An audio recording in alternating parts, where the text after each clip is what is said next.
Ibu serta anak-anak yang dikasih Tuhan. Shalom. Puji nama Tuhan, pada kesempatan hari ini kita boleh ada kembali di dalam ibadah bulanan di bulan November ini. Kita percaya bahwa berkat Tuhan nyata atas setiap kita. Sebagai rasa ucapan syukur kita, mari bersama-sama kita angkat pujian. Dengan apakan ku balas Tuhan segala kebaikan-Mu.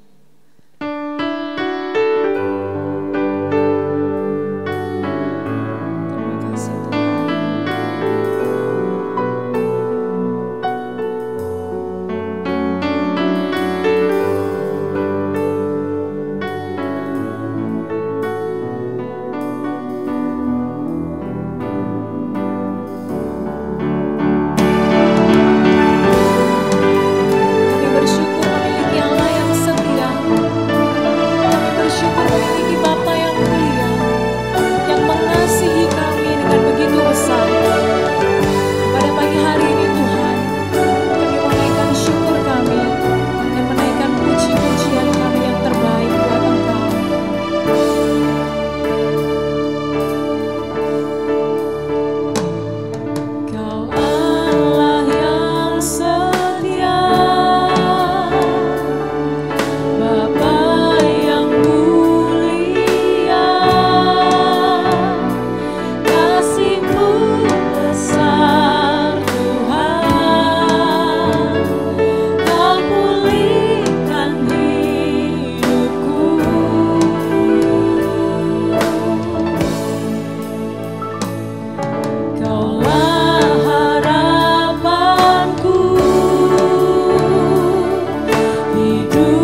bersyukur padamu selamanya. Selamanya.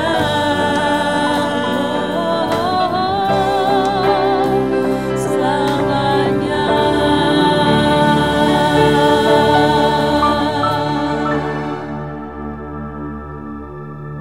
Kita akan memulai ibadah SMA Kristen YSKI di bulan November ini. Kita percaya kasih karunia Tuhan akan menyertai sepanjang ibadah kita ini. Mari kita berdoa. Bapa di surga, kami percaya Tuhan, kasih karunia dan penyertaan-Mu senantiasa atas hidup kami. Kami mau mempersembahkan ibadah kami ini ke dalam tangan-Mu Bapa. Ibadah SMA YSKI di bulan November ini, biarlah menjadi ibadah yang menyenangkan Engkau. Biarlah menjadi ibadah yang mendatangkan berkat atas kami semua. Biarlah Bapa melalui ibadah ini nama-Mu dipermuliakan. Haleluya. Amin. Mari bersama-sama dengan penuh sukacita kita mau masuk hadirat Tuhan dengan penuh sorak-sorai. Mari kita naikkan pujian kita yang terbaik buat Tuhan. Biarlah segala yang bernafas memuji Tuhan. Amin. Amin.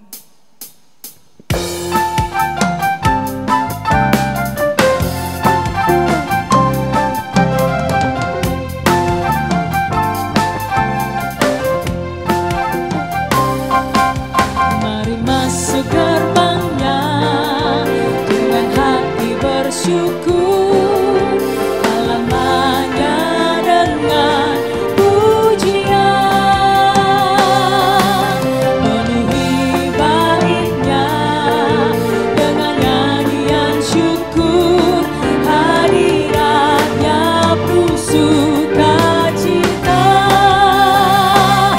sebab Tuhan Dia baik dan anugerahnya kekal selama-lamanya.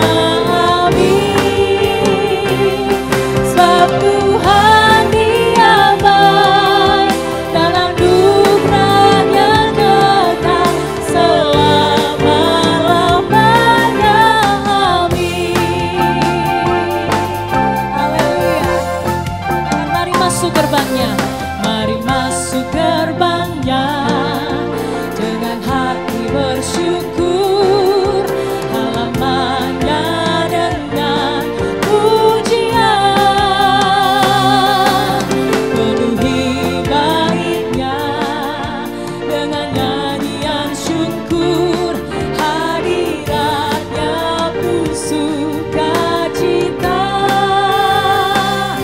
sebab Tuhan Dia baik dan anugerahnya kekal selama-lamanya. Amin. Sebab Tuhan Dia baik dan anugerahnya kekal selama-lamanya. Katakan, sebab Tuhan Dia baik. Sebab Tuhan Dia baik dan anugerahnya kekal selama-lamanya. Amin. Sebab Tuhan Dia baik dan anugerahnya kekal selama-lamanya. Amin. Selamanya. Selama-lamanya. Amin. Selama-lamanya. Selama-lamanya. Selama-lamanya. Amin.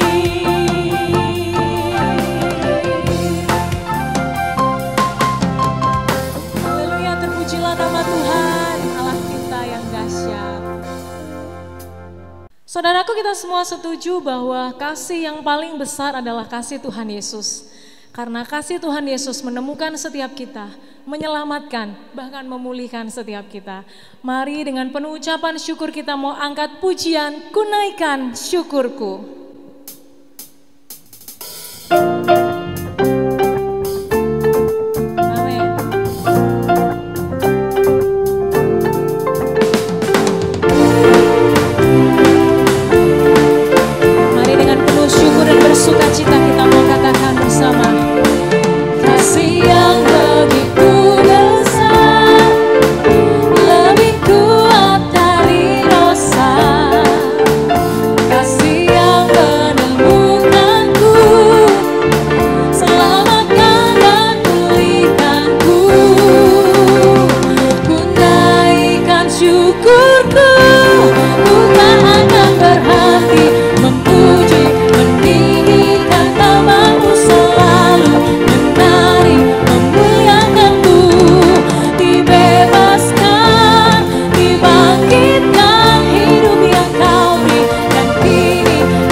syukurku, ku tak akan berhenti memuji, meninggikan nama-Mu selalu, menari, memuliakan-Mu, dibebaskan, dibangkitkan, hidup yang Kau beri, dan kini hanya untuk-Mu.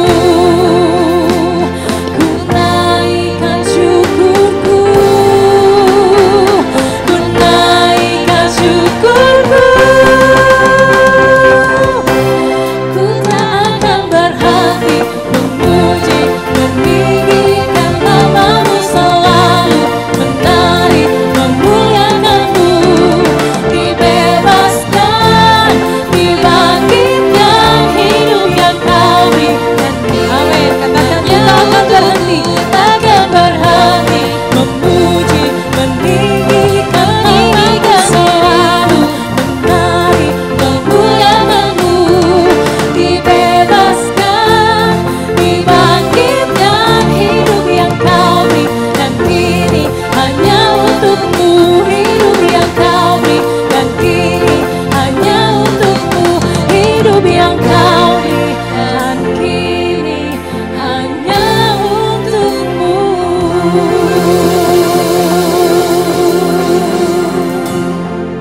Pada saat ini kita akan mendengarkan firman Tuhan, dan mari kita siapkan hati kita. Kita mau buka hati kita untuk menerima kebenaran firman-Nya. Karena kita percaya di dalam firman Tuhan, di dalam janji-janji Tuhan ada rencana Tuhan yang indah buat setiap kita.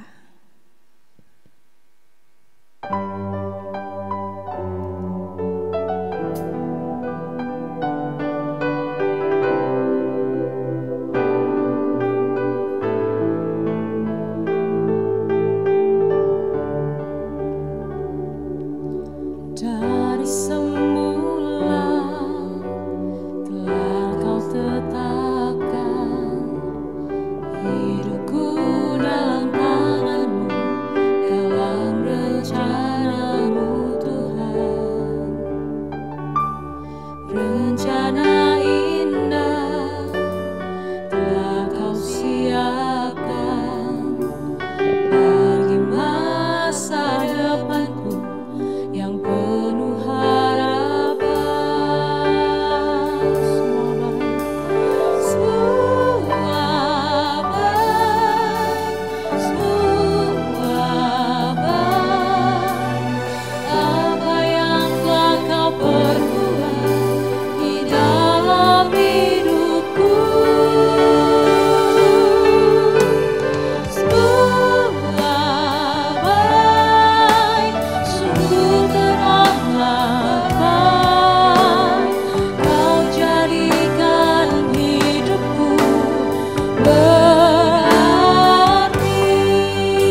jadikan hidupku berarti, kau jadikan hidupku berarti, kau jadikan hidupku berarti.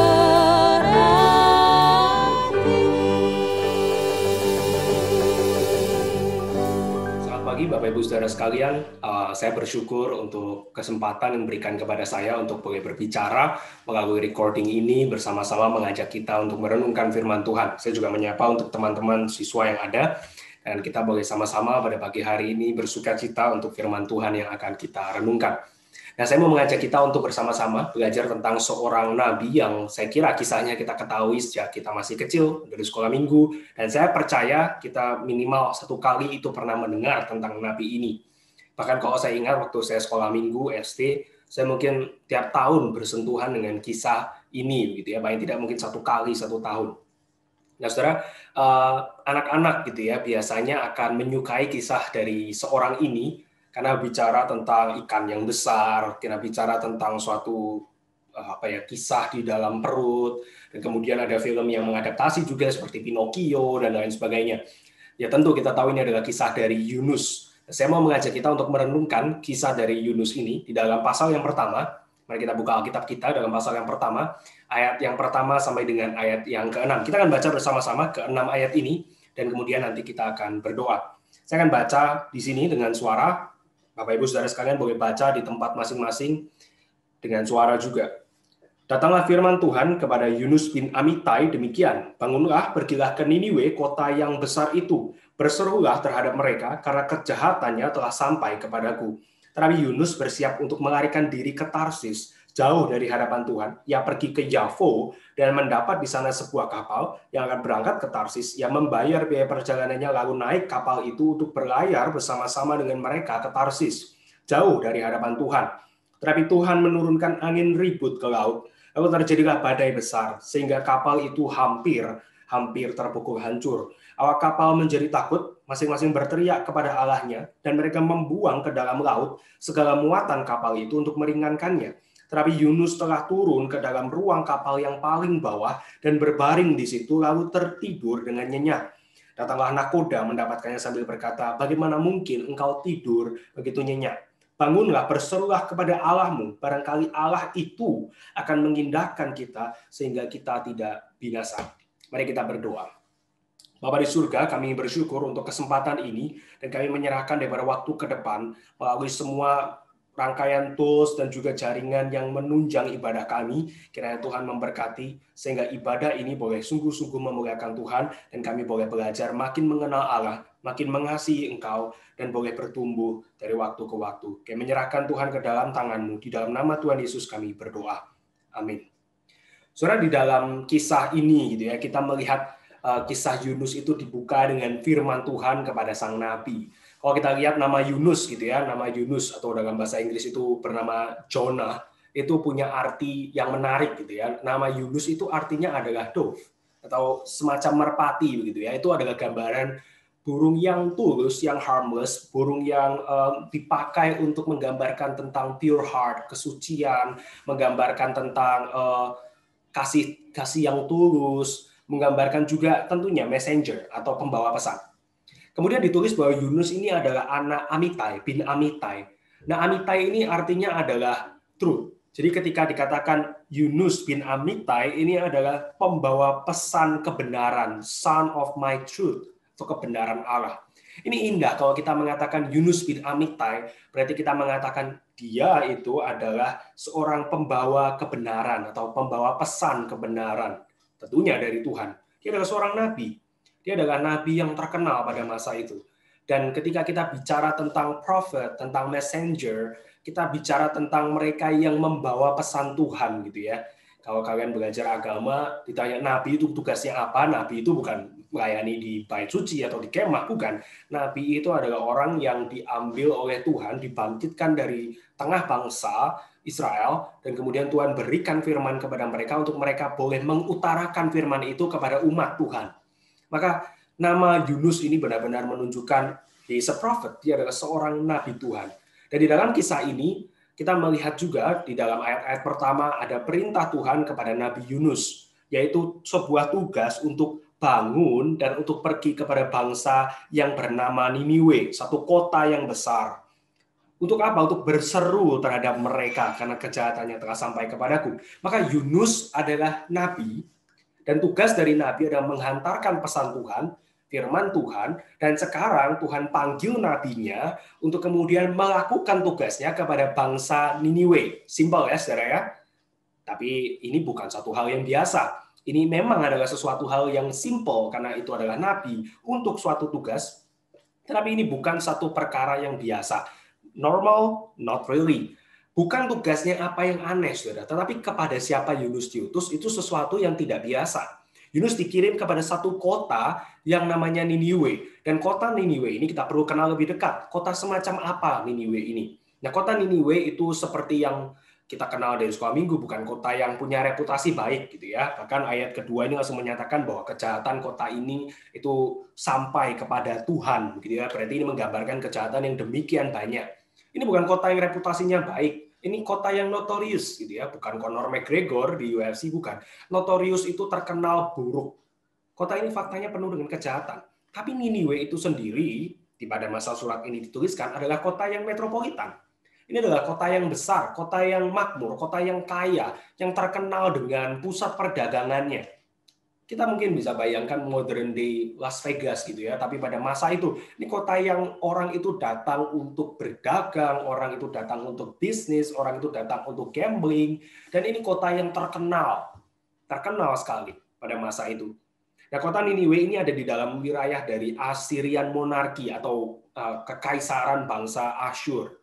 Dan kalau kita melihat ke belakang di dalam kitab Kejadian pasal 10 ayat 11, kota ini dibangun oleh anak dari Nuh yang bernama Ham. Dan saudara ingat Ham, anak Nuh, 3 pria, itu Sem, Ham, dan Yafet, anak Nuh. Dan kemudian apalagi yang saudara ingat ketika mendengar kata Ham?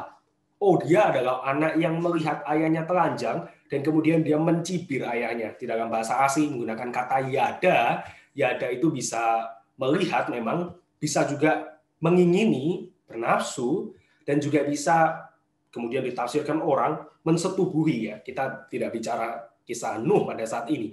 Tapi ketika orang Yahudi, keturunan Sem, bangsa ini mengingat nama Ham, mereka bukan ingat oh simply dia anaknya Nuh, bukan. Ketika mereka melihat sesuatu yang berhubungan dengan Ham, mereka ingat kutukan atas Ham. Nuh itu mengutuk Ham. Ya, kalau kita lihat kembali nanti Kejadian pasal 10 kisah dari Nabi Nuh, kita akan mengerti hal ini.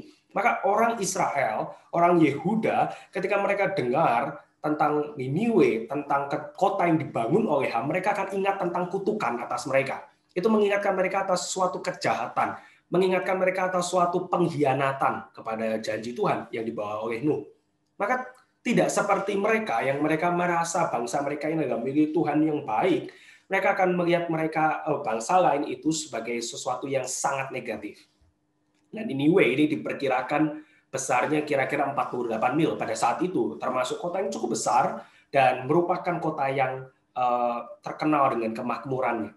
Dan juga kota yang ramai tentunya, di mana orang-orang itu dapat berdagang dan lain sebagainya. Kitab Nahum itu mencatat di dalam pasal 2 ayat 9, Nahum, bahwa kota ini itu penuh dengan perak dan emas. Nahum pasal 2 ayat 9 mengatakan, jarahlah perak, jarahlah emas, sebab tidak berkesudahan persediaan harta benda, kelimpahan segala barang yang indah-indah. Ini bicara tentang Niniwe.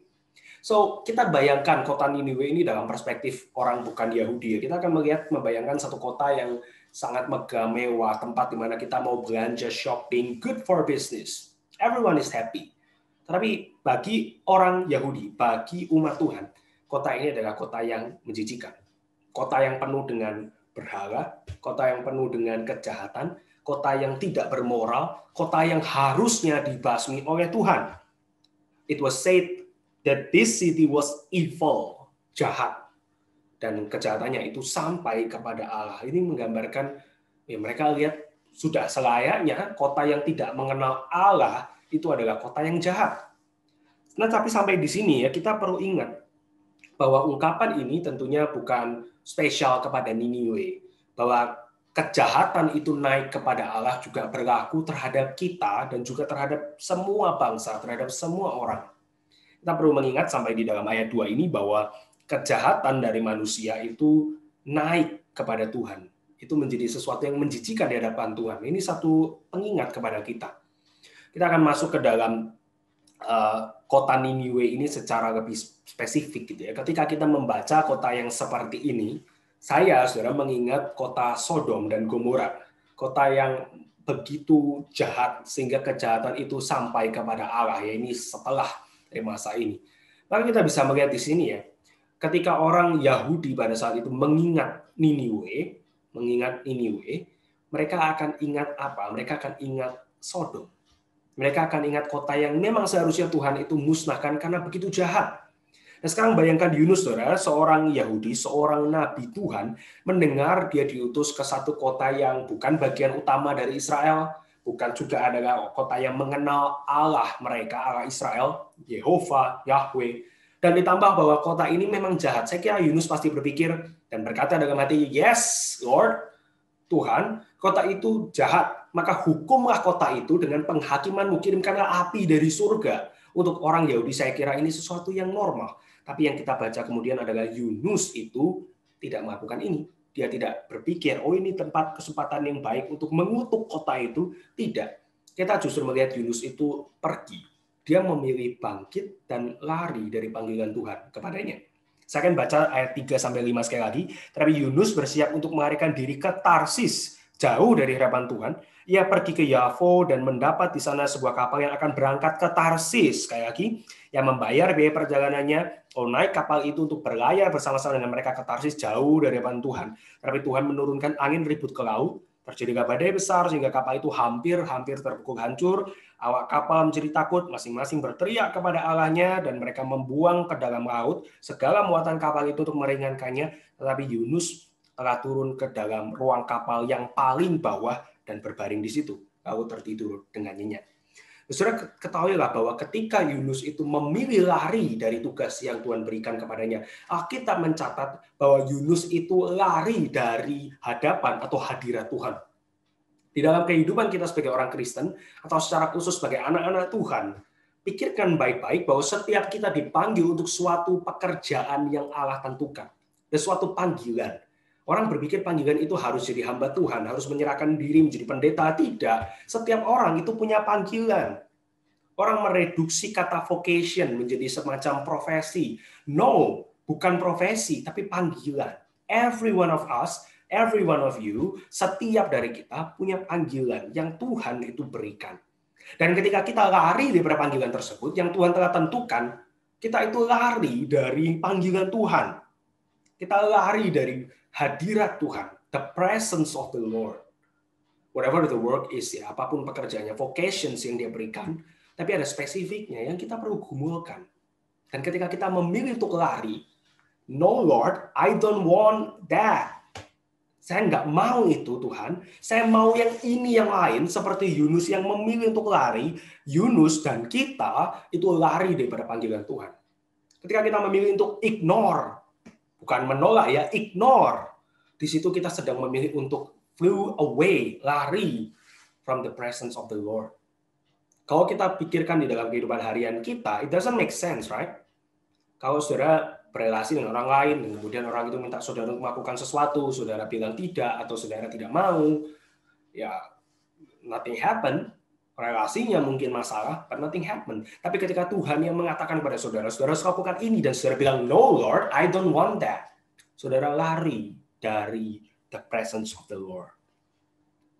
Nah, perhatikan ini bersama-sama dengan saya, saudara. Ketika seseorang memilih untuk tidak mengindahkan firman Tuhan, the word of God, hal selanjutnya yang akan dilakukan oleh orang tersebut adalah melangkah, pergi, lari kepada satu hal yang kontras atau berlawanan dengan perintah Tuhan. Saudara nggak bisa mengatakan tidak kepada perintah Tuhan dan saudara netral, nggak salah, nggak benar. No. When you ignore, when you reject the word of God, saudara berjalan kepada opposite, kepada yang berlawanan. Nah, kalau kita lihat peta dunia, saudara, kita lihat peta di bagian belakang Alkitab saudara, misalnya, atau saudara buka lah, diketik di Google gitu ya, Tarsis to Niniwe gitu ya. Saudara lihat perbandingannya. Kita akan lihat bahwa Niniwe dan Tarsis itu very contrast, itu sangat jauh. Yunus itu pergi dari rumahnya atau kediamannya di Gulf Hebner, diperkirakan oleh orang-orang ahli Alkitab itu dekat Nazaret gitu ya. Kalau kita lihat deskripsinya di 2 Raja-Raja 14 ayat 25 kita akan mengerti ini. Dan Yunus itu memilih untuk pergi ke Yopa atau dalam bahasa Indonesia Yafo ayat 3 itu satu kota pelabuhan. Itu sudah berlawanan dari Niniwe, itu berlawanan arah dari tempat mana seharusnya dia pergi. Dan Niniwe itu kalau kita lihat di dalam peta 500 mil dari tempat Yunus. Tarsis kontrasnya saudara di mana Yunus mau pergi ke sana itu 2.500 mil. 500 dan yang satunya lagi 2.500. Kalau saudara Yunus itu rela, perhatikan ya, Yunus rela berjalan jauh lebih banyak, terpaut 2.000 mil dari yang Tuhan minta, karena itu adalah keinginan Yunus. Kalau orang itu menginginkan sesuatu, dia akan melakukan. Saudara, kadang Tuhan nggak minta yang begitu besar dari kita, tapi kita ketika menginginkan sesuatu yang bukan keinginan Tuhan, lebih besar pun kita rela. Dan Yunus itu rela 2.000 mil lebih jauh, lebih mahal, lebih capek daripada pergi ke kota Niniwe yang 500 mil saja. Orang bisa rela ini dan itu kalau itu cocok dengan keinginan pribadi orang tersebut. Be careful. Tujuannya juga saudara, Yunus itu mau sejauh mungkin dari Niniwe. Apapun yang Tuhan mau berikan kepada kota yang jahat itu, whatever the Lord wants, I don't care. Saya mau pergi jauh. Dia nggak mau tahu, dia maunya cuma jauh. Memastikan tidak perlu pergi, memberitakan, hardikan kepada orang-orang Niniwe. Apa yang menjadi alasan Yunus untuk menolak keinginan Tuhan, untuk berbicara kepada orang Niniwe? Mungkin ada beberapa kemungkinan, saya akan sebutkan beberapa, saudara ya. Yang pertama, Yunus mungkin merasa aneh karena dia adalah seorang nabi Tuhan, tetapi tetap disuruh memberitakan firman Tuhan kepada bangsa kafir. Itu yang pertama, saudara.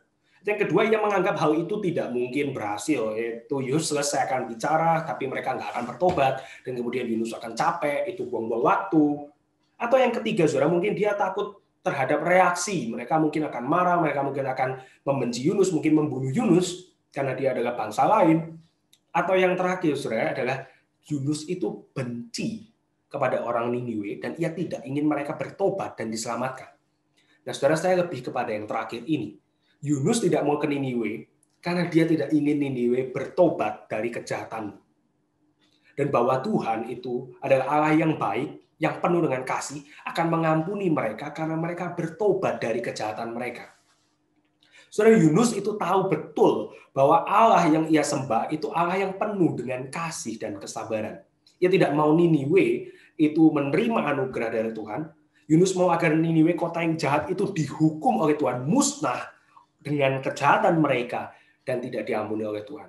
Ini yang ia katakan di dalam pasal 4 ayat 2, saudara. Yunus pasal 4 ayat 2. Ini setelah nanti kita tahu Niniwe bertobat, Yunus mengatakan kepada Tuhan, katanya, ya Tuhan, bukankah telah kukatakan itu ketika aku masih di negeriku? Itulah sebabnya maka aku dahulu melarikan diri ke Tarsis. Sebab aku tahu bahwa Engkaulah Allah yang pengasih dan penyayang, yang panjang sabar dan berlimpah kasih, setia serta yang menyesal karena malapetaka yang hendak didatangkannya.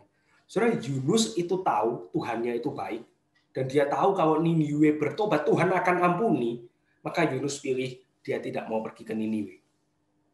Yunus pilih untuk pergi ke yang berlawanan, yang lebih jauh, yang lebih capek, supaya mereka tidak perlu mendapatkan keselamatan. Misalnya dalam tiap pergumulan kita, orang tua misalnya, anak-anak sekolah misalnya, siswa, mahasiswa, whatever, ya, apapun saja, saudara umur berapapun, saudara orang tua, punya anak, punya cucu, I don't care. Pergumulan kita masing-masing, kita perlu berhati-hati terhadap hal ini. Kalau kita mengatakan bahwa sumber dan dasar dari hidup kita adalah Alkitab, firman Tuhan yang tidak bercacat, yang tidak bersalah, yang tidak mengandung kesalahan itu, infallible, inerrant, God-breathed, 2 Timotius 3:16, dinafaskan oleh Tuhan untuk menjadi dasar hidup kita hari demi hari. Apapun kita mengatakan, oh Alkitab itu dasar hidup saya. Tapi kita tidak berhati-hati di dalam hal ini, maka kita bisa ikut meninggalkan perintah Tuhan dan lari dari hadirat Tuhan seperti Yunus. Saudara, kita mungkin tahu apa yang kita percaya, tetapi untuk menghidupi hal tersebut, saudara, untuk benar-benar menghidupi hal tersebut, itu nggak gampang. Contohnya online class. Siapa yang berani mengatakan, I have my integrity sebagai umat Tuhan, sebagai anak Tuhan, di dalam mengajar online classku, atau di dalam mengikuti online classku, dan I don't take advantage daripada kemungkinan untuk bercurang. Itu simple things, yet di dalam hal-hal kecil itu kita diuji sebagai umat Tuhan di dalam panggilan yang Tuhan berikan. Not just siswa, tapi guru. Bukan hanya guru, tetapi jelas juga siswa. Kita itu always in the presence of the Lord. Tapi ketika kita memilih untuk lari dari firman Tuhan, we are flowing away, lari, which is keluar dari anugerah Tuhan, daripada kasih Tuhan. Saya bukan mengatakan saudara akan kehilangan keselamatan, bukan. Tapi saya mengatakan kita bisa kehilangan penyertaan berkat Tuhan, dan itu adalah karena kekerasan hati kita. Like Jonah, sebagaimana Yunus. Ketika kita ambil suatu keputusan apapun saja, saudara, be aware when we choose to walk, make sure our step is in accordance to the word of God. It's true, saudara, kalau di masa muda itu orang mengatakan ini masa kita make mistakes, ambil resiko, berani jatuh. Sebagian besar saya setuju, saudara. Take risk. Risk is a part of life. Tapi bukan risk of sinning. Bukan resiko berdosa yang kita ambil. Kita bagian dari kategori orang-orang yang Tuhan panggil for the good works, ya, equip for the good works. Untuk setiap pekerjaan baik. Itu literally. Untuk setiap pekerjaan baik. To the vocations yang Tuhan berikan. Be aware, saudara. Hati-hati. That right now, you and I, kita, itu adalah orang-orang yang bisa saja turning away, berpaling dari Tuhan, dan lari daripada panggilan Tuhan. Bahwa kita tidak sedang flow away from the presence of the Lord, itu sesuatu yang kita harus pikirkan. Running towards our own flesh desires, itu sesuatu yang berbahaya. Saudara, apa sih flesh desires itu ya? Sedikit ya, kalau saudara lihat di dalam buah roh. Istilah buah roh itu kan tunggal, saudara ya. Bukan buah-buah roh, tapi buah roh. Singular. Satu buah roh itu ya semua itu. Saudara kalau bayangkan buah roh ya, kasih, sukacita, damai sejahtera, itu seperti diamond gitu ya. Yang setiap sisinya itu adalah hal-hal itu. Tapi saudara lihat ya, perbuatan daging itu ya, atau buah daging. Kalau buah roh itu pakai satu buah roh, bukan buah-buah roh. Buah daging itu buah-buah daging. Saudara. Coba nanti saudara bandingkan. Itu bicara apa? Orang yang tidak benar-benar mendapatkan anugerah dari Tuhan, itu lakukan semua. Ya, nggak tentu equal, tapi punya itu semua. Sedangkan kita itu harusnya satu itu kita miliki semua, saudara. Singular. Buah daging itu bisa banyak, saudara. In everyday life kita tuh dicobai untuk kita melakukan dosa dan lain sebagainya. Maka be aware. Benar bahwa tanggung jawab saat ini, misalnya siswa adalah belajar, yes, it's true. Tetapi saudara bukan hanya sehari-hari belajar and that's it. Orang berpikir, saya belajar, saya baca buku, saya persiapan ulangan, saya kemudian selesaikan PR, dan that's it gitu ya, selesai, saya udah beres, sisanya waktunya itu punya saya untuk sebebas-bebasnya. No, every day belajar itu part of saudara menjadi anak Tuhan. Dan juga guru misalnya, bukan cuma mengajar, and then setelah saudara pulang dari jam kantor, it's a free time. Nggak juga kan saudara, kita akan terus bergumul gitu ya. Saudara, sekarang kita harus sama-sama belajar untuk bergumul, gitu, menggumulkan tentang hal ini, tentang panggilan Tuhan, tentang bagaimana kita menghidupi panggilan Tuhan tersebut di dalam hari-hari kita. Yang menarik, saudara, ya, kita bisa belajar dari bagaimana Yunus ini lari dari hadirat Tuhan. Bukan yang kita baca ada badai atau ikan besar, bukan paus, saudara, ikan besar yang tadi kita baca gitu ya.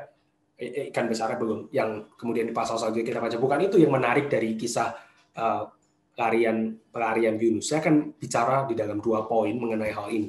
Yang pertama, saudara, yang menarik dari kisah Yunus yang melarikan diri dari perintah Tuhan ini adalah bagaimana, perhatikan, pintu untuk Yunus melarikan diri itu terbuka lebar. Bagaimana pintu untuk Yunus melarikan diri itu terbuka lebar. Sometimes, saudara, kita berada di dalam masa di mana jalan yang benar itu tidak terlalu terlihat mencolok kepada kita, dan pintu yang terbuka lebar itu belum tentu adalah jalan yang benar. Betul, ketika Tuhan mengatakan atau menginginkan kita untuk melakukan sesuatu, pintu itu Tuhan bisa buka, dan Tuhan mungkin akan buka dengan jelas, tapi tidak setiap kali pintu terbuka, artinya itu adalah jalan yang harus kita ambil. Saudara perhatikan bagaimana Yunus itu, jalan itu terbuka lebar di depan mata dia. Saudara, perjalanan dari Yafo atau dari pelabuhan Joppa, Yafo, sampai kepada Tarsis itu bukan kapal yang tiap hari ada, enggak, jarang saudara kapal itu ada. Dan pada masa itu, saudara, peneliti itu mengatakan enggak tentu akan ada tiap hari, enggak tentu ada 2 hari sekali, tapi bisa random. Tapi ketika Yunus itu pergi ke Yafo, the coastal city, kota pelabuhan, ada kapal yang akan membawa penumpang ke Tarsis. Wah, saudara kalau mengatakan setiap ada pintu terbuka pasti jalan Tuhan, saudara akan mengatakan, hore, ada jalan Tuhan di depan saya, ada kapal. Biasanya nggak ada, tiba-tiba ada. Kebetulan dari Tuhan. But that's not the case. Itu bukan case di sini, saudara. Ada kapal yang menuju ke sana, bukan berarti Tuhan menghendaki Yunus sekarang pergi ke Tarsis. Di dalam hidup kita mungkin pintu terbuka, but be aware bahwa setiap pintu yang terbuka nggak tentu kita harus masuk dan kita lakukan ambil kesempatan di sana. Saudara perlu memikirkan panggilan Tuhan, memikirkan rencana Tuhan, memikirkan firman Tuhan sebagai dasar. The only standard yang kita bisa miliki adalah bahwa kita memiliki firman Tuhan yang tidak mungkin bersalah. Nah, saya sering mendengar kalimat, kalau Tuhan mau, Tuhan buka jalan, gitu ya. Mostly true, sebagian besar benar, but not always. Gak selalu. Mungkin pintunya itu dibuka oleh Tuhan untuk menguji kita, to test us.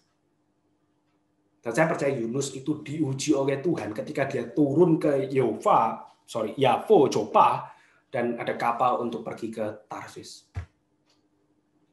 Apakah kita juga diuji pada saat ini? Dengan pintu kesempatan apapun ya, saudara bisa relate yang terbuka di depan mata kita. Perhatikan bahwa sekalipun jalan atau pintu yang terbuka bisa datang diberikan oleh Tuhan, seperti di dalam 2 Korintus 2:12, tetapi tidak setiap jalan atau pintu yang terbuka merupakan jalan yang benar dari Tuhan. Seperti dalam kasus Yunus ini, saudara. Dan juga di dalam kehidupan kita. Hal kedua, saudara, adalah bagaimana Yunus itu bisa pergi daripada hadirat Tuhan, tapi Yunus itu tetap memiliki hati yang damai sejahtera. Saudara jangan percaya ketika orang mengatakan apapun yang kamu lakukan asal kamu damai sejahtera beres. No, Yunus damai sejahtera, dan damai sejahteranya Yunus di sini adalah pelanggaran atas perintah Tuhan. Di ayat kedua, saudara, Tuhan memerintahkan bangkitlah, pergilah ke Niniwe. Yunus bangkit benar, tapi yang dilakukan selanjutnya apa? Dalam bahasa Inggris, saudara, digambarkan kontras. Dalam bahasa Inggris digambarkan kontras, saudara. Perlu mungkin punya Alkitab di dalam bahasa Inggris, saya rekomendasi bahasa Inggris ESV, saudara. Itu yang very literal. Digambarkan kontras, saudara. He was called to rise and go to Nineveh, but Jonah, tetapi Yunus, itu choose to flee to Tarsis, yang kita tahu seperti di dalam bahasa Indonesia. Dan yang dikatakan di sini adalah, kalau dalam bahasa Indonesia ayat 3, ia pergi ke Yafo. Di dalam bahasa Inggris, he went down to Joppa, to Yafo, Joppa bahasa Inggrisnya. Yunus menemukan kapal di sana dan he went down into it. Sampai di kapal setelah ada badai, nanti ayat selanjutnya dia dikatakan apa? He gone down, turun ke dalam bagian kapal yang paling dalam, to the inner part of the ship. Yunus itu melarikan diri dari Tuhan, dan penulis dari Alkitab itu menggunakan ini, gaya bahasa ini, untuk menggambarkan bahwa Yunus itu keadaannya makin decrease, makin turun, saudara. Makin ke bawah. Ini bukan cuman saudara turun ke kapal ya mesti ke bawah, bukan, saudara. Ini menggambarkan Yunus yang makin down posisinya di hadapan Tuhan, kerohaniannya. Maka makin lama makin bawah, down, went down to Joppa, went down into the ship, gone down into the inner part of the ship, down. Dalam kondisi yang melawan Tuhan, orang akan makin down. Tapi saudara, Yunus itu di dalam posisi yang makin turun ini, dia tetap damai sejahtera. Tapi ini bukan damai sejahtera seperti buah roh, bukan. Ini damai di dalam keberdosaan. Yunus tidak sadar betul bahwa dia sedang melawan Tuhan. Maka saudara, ketika saudara melakukan sesuatu, dan saudara merasa oke-oke aja kok, saya nggak berdosa amat lah. Be careful, hati-hati saudara. Saudara mungkin punya damai sejahtera yang palsu, seperti Yunus. Dan saudara nggak sadar, ketika kita melakukan dosa, apapun itu, kita makin less, kita decrease. Dan ini berlaku buat semua orang. Saudara masih muda, saudara usia produktif, saudara seorang kakek nenek pun, ketika kita merasa damai sejahtera, disitulah kita bisa jatuh. Maka cek, apakah damai sejahtera saya ini adalah suatu produk dari melawan Tuhan, dan saya harus bertobat, atau ini damai sejahtera yang benar? Bagaimana cross-check-nya? Kitab suci. Orang reform memperjuangkan sola scriptura, hanya Alkitab, only scripture, to be the only standard of human life. Dan saudara, ketenangan hati Yunus ini begitu luar biasa ya. Ketika Tuhan kasih badai, Yunus itu tidur. Bahkan kalau di dalam ayat ke-6 ya, nahkoda itu membangunkan dia, bagaimana mungkin engkau tidur begitu nyenyak? Ada yang menafsirkan, bukan tidur nyenyak kalimatnya, tapi bagaimana mungkin engkau mendengkur, ngorok, tenang, tidur pulas di bawah kapal itu ketika ada damai. Bahkan ketika seluruh awak kapal itu takut, agamanya beda-beda, mereka doa ke Allah mereka masing-masing gitu ya.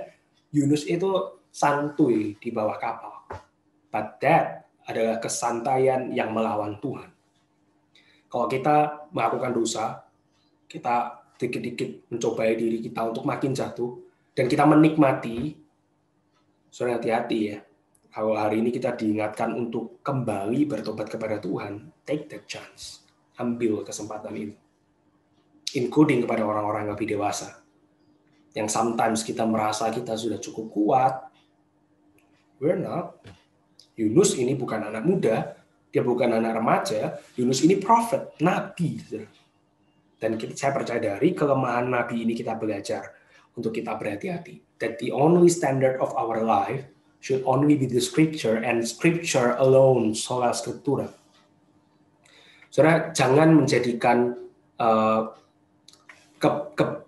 ketenangan hati, keadaan baik, kesempatan sebagai pembenaran untuk apapun yang kita lakukan.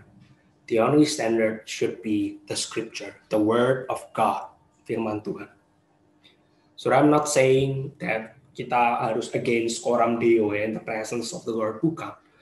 Tapi saya mengatakan, saudara, providence, penyertaan Tuhan, itu membawa kita kepada kitab suci. Roh Kudus itu bekerja tidak di luar kitab suci. Roh Kudus itu bekerja membawa kita kepada kitab suci.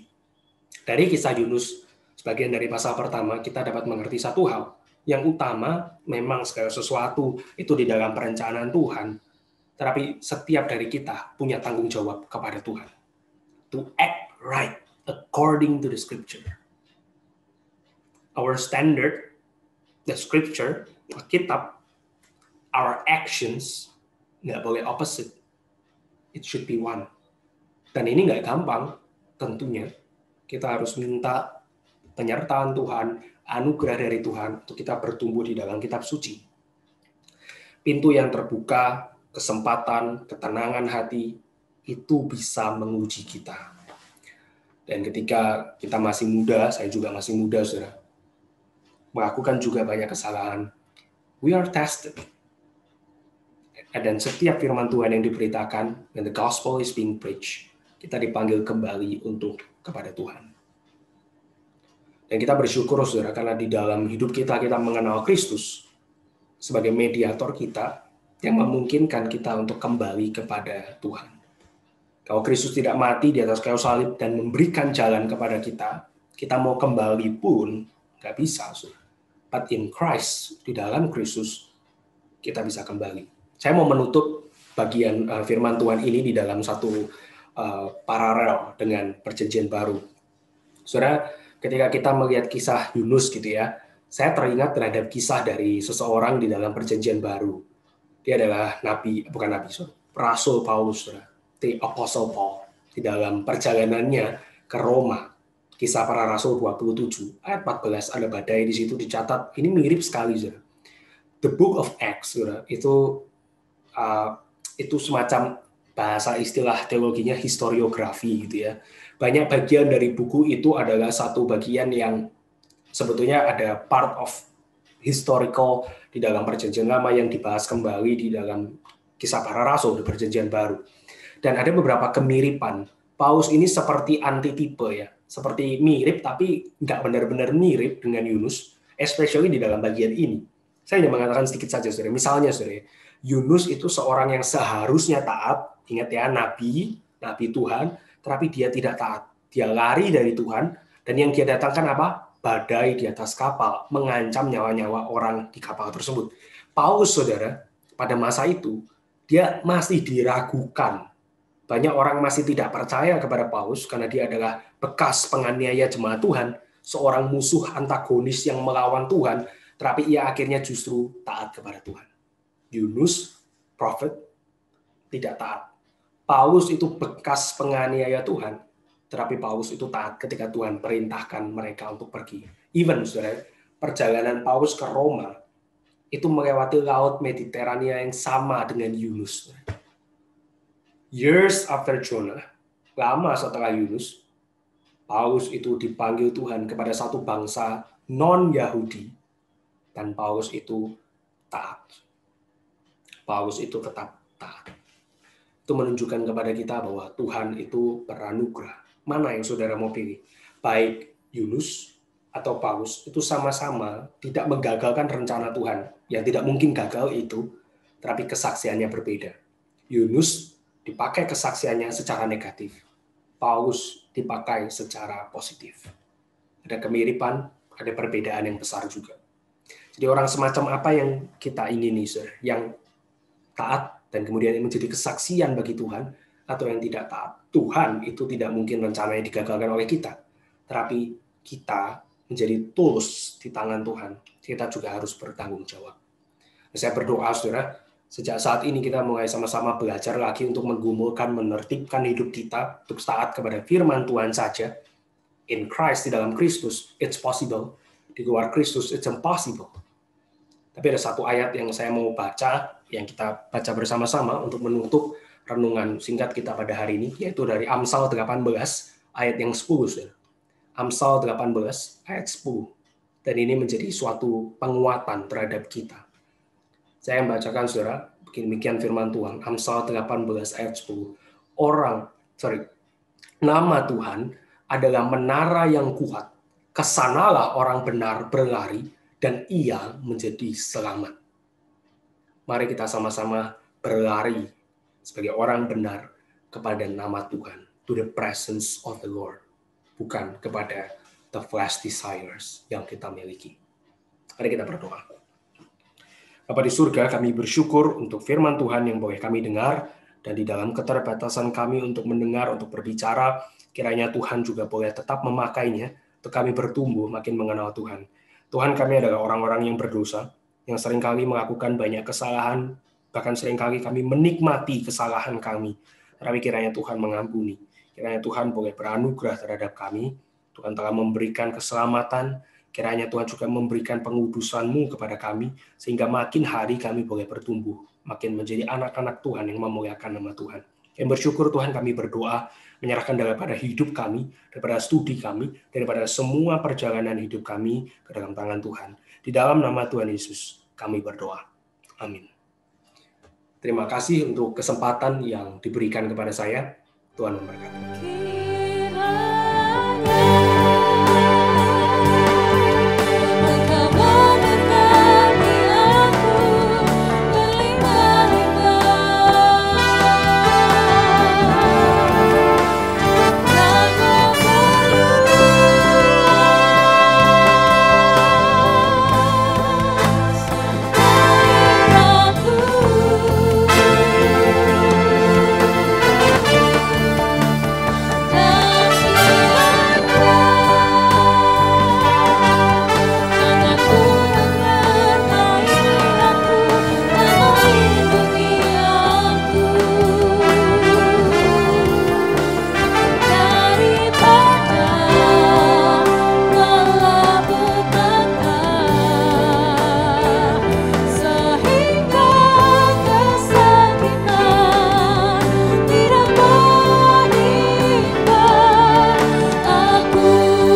saudara yang kasih oleh Tuhan, ibadah SMA YSKI di bulan November ini telah selesai. Mari kita tetap bersemangat, kita tetap percaya bahwa mujizat Tuhan pasti terjadi. Mari kita selalu melakukan hal yang benar di hadapan Tuhan, dan biarlah hidup kita selalu menjadi hidup yang menyenangkan hati Tuhan. Arahkanlah hatimu kepada Tuhan dan terimalah berkat-Nya. Tuhan memberkati engkau dan melindungi engkau. Tuhan menyinari engkau dengan wajah-Nya dan memberi engkau kasih karunia. Tuhan menghadapkan wajah-Nya kepadamu dan memberi engkau damai sejahtera dari sekarang sampai selama-lamanya. Amin.